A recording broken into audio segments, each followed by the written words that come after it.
сәлем баршаңызға, қалдарыңыз қалай? Бүгінгі күндеріңіз сәтті өтсін. Бүгінгі тақырыпты бастамас бұрын каналға тіркел, лайк бас, комментарий жазуды ұмытпаңыздар достар. Шоу-бизнес жаңалықтар каналын дамытуға үлес қосыңыздар.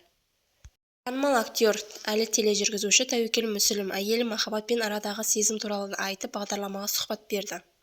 Актердің айтуынша оның адамға ғашық болу өте қиын, бірақ жұбайы махаббатты көргенде бірден ғашық болған. Мен негіз адамға өзі тек ғашық бола алмаймын, адамды танып білу үшін уақыт керек. Алайда махаббатты көргенде ерекше сезім болды.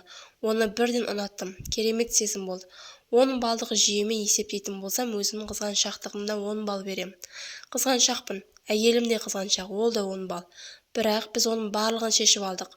Отбасылық өмірде адам тәуекел әйеліне қаншалықты жиі сыйлық қолдау көрсету керек. Махырға әшекей идея қойған дұрыс дейді. Қалған кездері сондай-ақ тәуекел әйеліне қаншалықты жағдайында болған сыйлық беріп тұратындармен қуантуға тырысамын. Махырға әшекей бүйім сұраған қалаған кезде бала кезінде 5 балам болса жағдайым болған сайын оны сыйлықтармен қуантуға тырысамын. Күніне міндетті түрде сүйіп еркелетем. Бала кезімде 5 балам болса деп армандайтын. Қазір 2 баланы өзім бағу оңай еместігін түсіндім. Сондықтан 3 балалы болып, соларды аяққа тұрғызсақ деген арманымыз бар, деді Тәуекел Мүсілім. Соңына дейін тыңдағандарыңызға рахмет. Лайк басып, комментарий жазып, каналға тіркелуді ұмытпаңыздар достар.